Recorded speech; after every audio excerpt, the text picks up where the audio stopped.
All right, here we go. Sports podcast.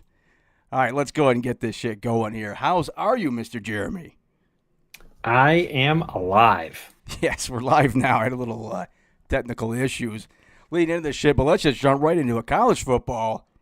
Oregon, Washington joined the Big Ten in 2024. Talk about moving fast.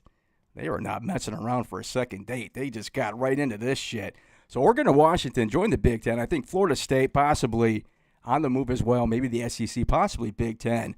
But how do you feel about Oregon and Washington join the Big Ten or Big 16, Big 20, the Big 12, which I've been called before. Who knows what the hell it's called.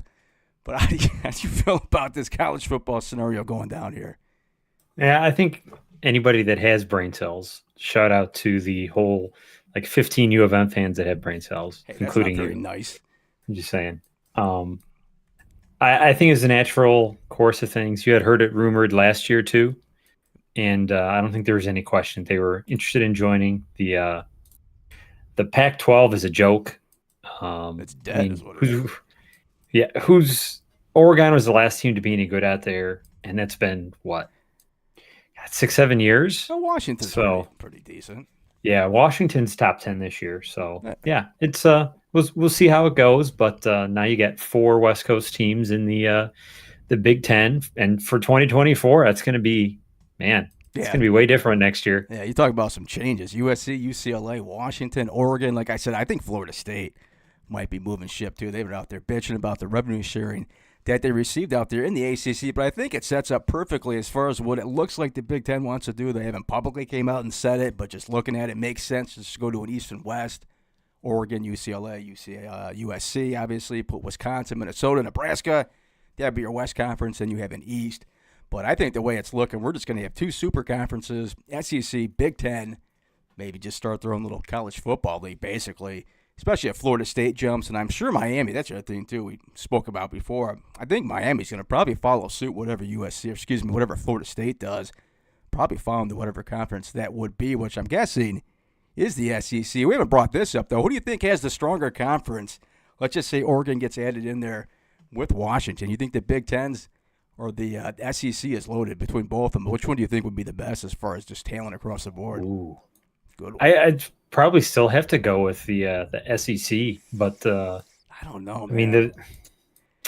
I mean, can you really argue against Bama and Georgia though? I feel like those two carry it, you know? Oh yeah, I got you, but I mean Ohio State, then you add USC. Michigan's been kind of weird lately, though. I think this next recruiting class they have coming up is going to be top 3, but they've been down in 10, 9, 8, I think even 12.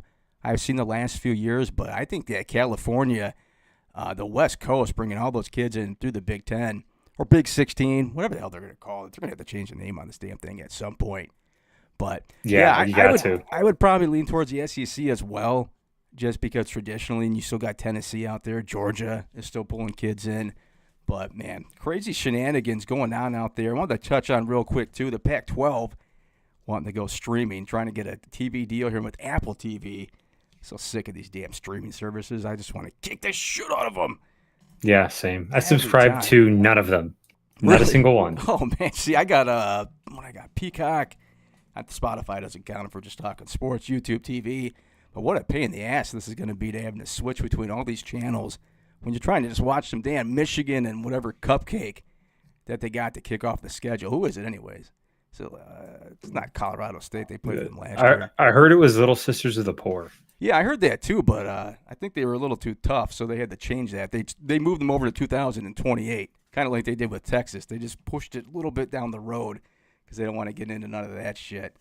All right, so some fun stuff I wanted to bring up here. Dan Campbell, did you hear about this? Dan Campbell. Oh yeah, I know where you're going with this. He wants to bring a real fucking lion to the Lions game. You know, and Sheila Ford was on board with it too. Of course she was. Anything for you, birthday boy. Right. I mean, they could have took her around the house blindfolded and told her she was in the Taj fucking Mahal, and she'd probably believe it at this goddamn point.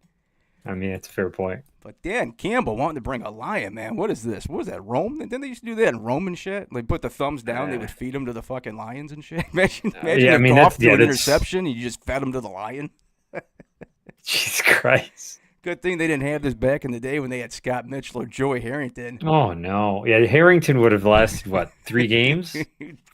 My goodness. So much for eating kneecaps, you're gonna eat whole people. Right. Just throw them to the Lions. Crazy shit, man, out there. And Ford Field. Piggybacking on that, I have a great idea for the Michigan State football program. Uh-oh, what do we got? You have a real Spartan on the sidelines, and whenever somebody throws an interception, they get impaled.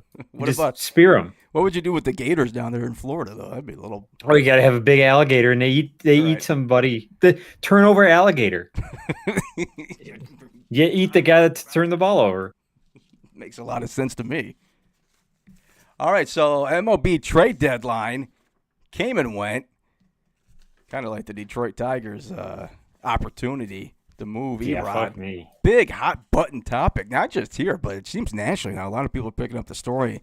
Him not wanting to go to the Dodgers. How do you feel about the whole debacle that was that trade deadline with Erod going to the Dodgers, or not going to the Dodgers, I should say? I mean, there's so much wrong with that whole situation. Scott Harris is an imbecile, number one.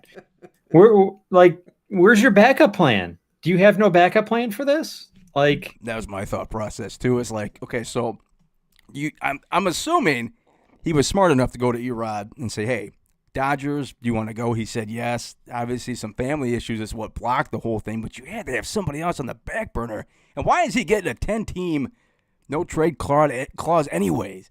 That's fucking crazy to me, though, that you have Erod no trade clause in his contract. Shout out to Alavila for that bullshit. Yeah. Yeah, I thought that was nuts that went down with that whole fucking thing, because the Dodgers, man, why wouldn't you want to go out there, though, for, what do we got, 3 or 4 months left in the season, get an independent race. If you want to go back to Detroit, go ahead and do it. Maybe there was some behind-the-scenes stuff with the Dodgers. They wanted to wrap him up long-term. He didn't want to do it. Who knows? I'm sure at some point, all that stuff will come out maybe decades later. Once did you see what I sent you last night, that screenshot in that article? Oh, with Erod? Yeah. He wanted back his opt-out up 1 year, and then he wanted $20 million. Come on. You're a career 4 ERA guy. You're not, Jonathan Papelbon. You're not a premier name. You're a 3rd or a 4th starter in anybody's real rotation, what he would have been in LA. He would not have been a number 1 starter, because he's not. Speaking of that, but he wants number 1 money. Did you see Lorenzen with Philly? Good start right off the bat. Yeah, he did. Yeah. And Scherzer got a little rocked up the first few innings out there. Finished strong, though, for Texas. But how funny is it, man? You got 2 former Detroit Tigers, the 2 big splashes in the trade deadline. Verlander, 3. Houston. 3. Who's the other one? Scherzer's a former Tiger, too, remember? Oh, that's what I'm saying, was Scherzer. Yeah, I forgot then to put Lorenzen. Yeah, I forgot to put Lorenzen in there. Yeah, but yeah. Should have been 4. Man. God, you talk about waste of talent, but those teams back in the day for the Detroit Tigers, J.D. Martinez, and the kid that they got, the big for the Verlander trade, they just cut him. Yeah, the Franklin Perez, he was just released. He had a 7 fucking ERA and A-ball. Man. Just, what did Al say in the, he did some podcast with the guy, said, that was a good return, but it just didn't work out. It's no, Al, that means it wasn't a good return. Right. I broke my leg, but it's fine. It ain't too bad.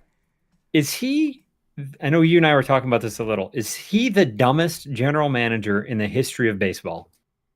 Oh, the history of baseball? The history of baseball. Or you know what? Let's say in Tigers history, let's simplify that. Oh, yeah. Randy Smith was pretty fucking bad. Oh, I forgot about. You know what? Yeah, you got it. Randy Smith. He made about 20 trades with the San Diego Padres. And I think he's the one who signed Juan Gonzalez, too, right? Or made the trade for Juan, gone. Gave Kapler, Justin Thompson, gone. Brought in Juan Gonzalez, a guy who rightfully so has been forgotten in baseball history. You really don't hear him talk about a lot. Was a big RBI guy, but damn. You remember our discussion about Juan Gonzalez a little bit and Baez? Oh, no, that was on 97.1. Yeah. Juan Gonzalez, in his short time frame here, had better numbers than Javi Baez does. How long? He was a better signing. How long was he here for? He was Gonzalez. Let me look it up again. It had to be only 2 years, because I remember, I don't know if you heard the story, when they brought him to Detroit and showed him everything, the first thing he saw was the left field fence and was like, that shit's got to be moved in, which they did much, much later. But I think he was only here a couple of years, all right? I think he went to Cleveland at 1 year. Oh, my God. And you gave up all those players for In him. 1 year, though, as much maligned as he is, in his 1 year, he hit 289 with 22 home runs and 67 RBIs in 115 games. Yeah, but look at his production before that, though. I think he had like 4 straight years with 100 RBIs, 30 home runs. Yep. I don't think he ever really hit for average, but he could bomb the ball from the right side of the plate out there. Yeah, he was on a really good that's the thing. He was on a really good trek for his career until he came to Detroit, and then it went downhill from there because I think he went to Cleveland after that, right? The next year, 2001, he was in Cleveland. Yeah. Hit 325, 35 bombs, 140 ribbies. Whoa. How many RBIs? 140. Holy shit. Why don't I That wasn't even a career high for him. His career high was 157 in Texas. What year was that? 2002? 1. Man. I mean, that's a long time ago for us, dude. Yeah. Like, we were like freaking not me down here. No, I'm a few years older than you. I'm 40. I'll be 41 in October.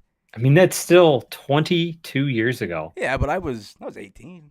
I wasn't here. I wasn't here. I was here. No, you were more like I was here. Yeah. Yeah, that definitely one of the worst trades in Tiger history, man.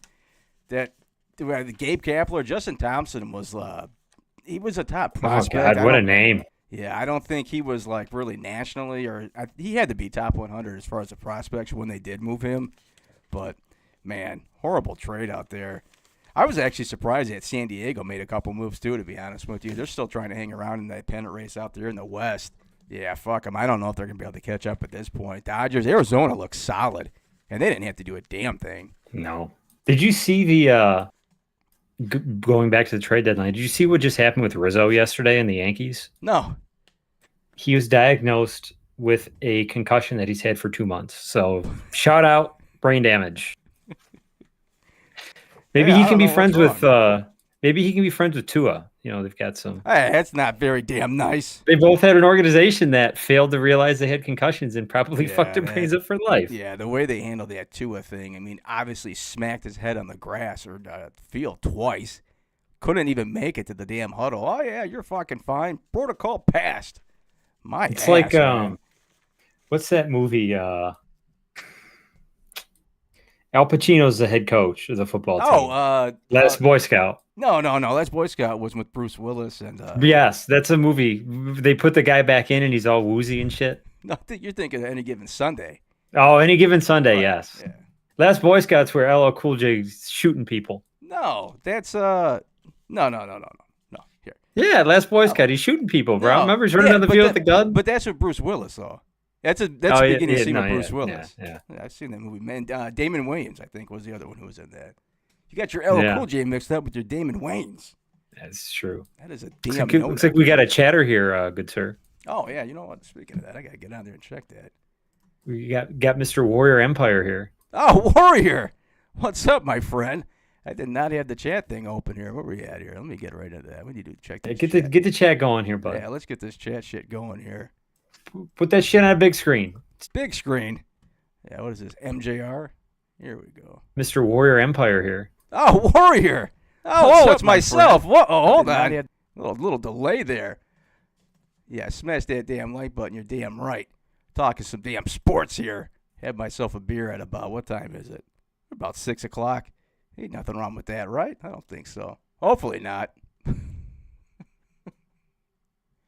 All right, let me get my audio back up on here. So, is there anything else you wanted to get into on here, man, as far as college athletics or MLB trade deadline?